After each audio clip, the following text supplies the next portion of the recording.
Di tengah merebaknya kasus penyakit mulut dan kuku, pemerintah daerah Tasikmalaya, Jawa Barat mengharuskan seluruh pasar hewan di Tasikmalaya tutup mulai Jumat ini. Namun sejumlah pedagang ternak tetap berjualan di pasar hewan.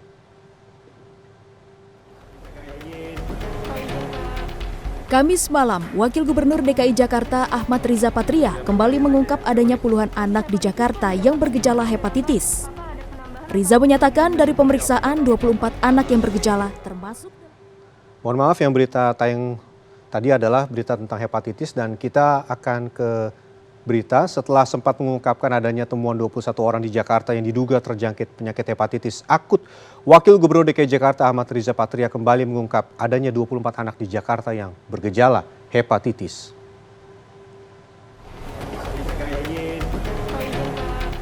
Kamis malam, Wakil Gubernur DKI Jakarta Ahmad Riza Patria kembali mengungkap adanya puluhan anak di Jakarta yang bergejala hepatitis.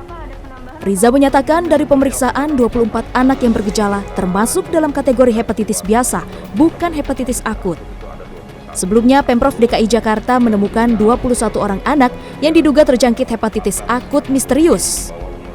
Atas temuan ini, Riza meminta agar para orang tua dapat mencegah buah hati mereka untuk bermain di tempat umum guna mengantisipasi penyebaran penyakit hepatitis akut misterius. Masih kita tunggu beberapa hari ke depan hasil persisnya.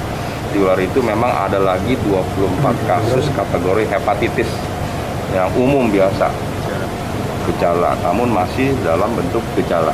Ya. Nah, inilah kita minta seluruh warga untuk lebih berhati-hati. Sementara itu, pada Kamis sore, Rumah Sakit Umum Kabupaten Tangerang, Banten menerima satu pasien anak yang dicurigai bergejala mirip penyakit hepatitis akut. Saat ini belum ada pasien yang dikonfirmasi atau dinyatakan atau didiagnosa hepatitis akut.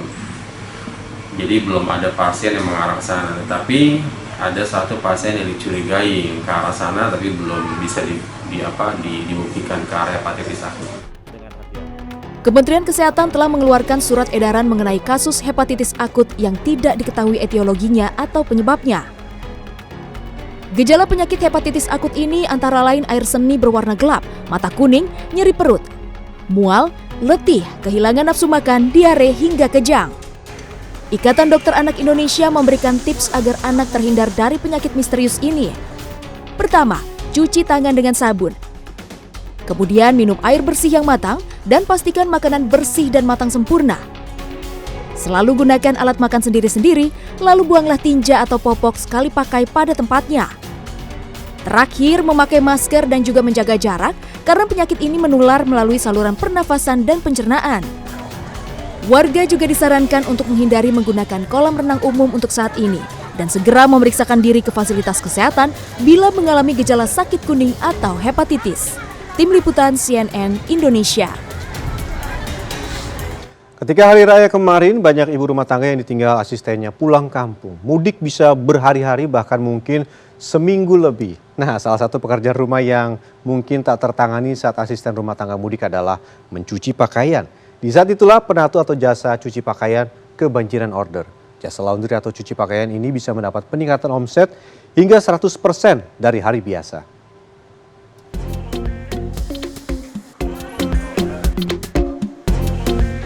Banyaknya asisten rumah tangga yang masih menikmati libur lebaran di kampung halaman masing-masing membawa berkah bagi sebagian besar penatu di wilayah Jakarta. Hingga sepekan setelah Idul Fitri, masih ada penyedia jasa cuci pakaian yang mengaku kebanjiran order. Lihat saja antrean keranjang berisi pakaian kotor di salah satu penatu di kawasan Duren 3, Jakarta Selatan ini.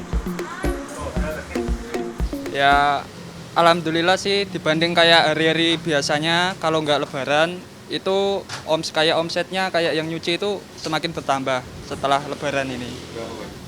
Ya kalau kemungkinan sih 100% ada.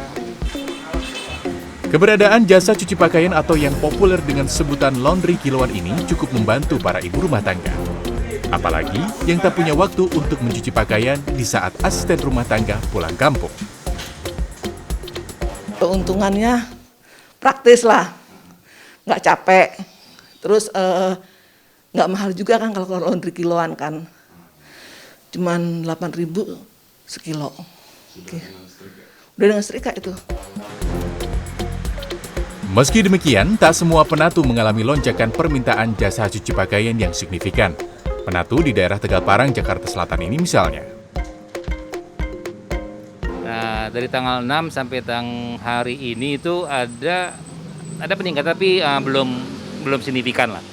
Jadi masih mungkin 10 di bawah 25% lah.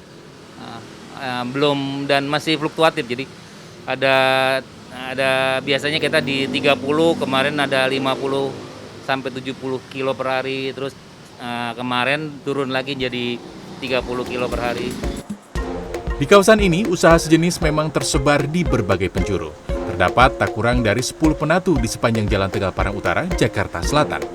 Gatotri Hardianto, Kuncoro, Jakarta.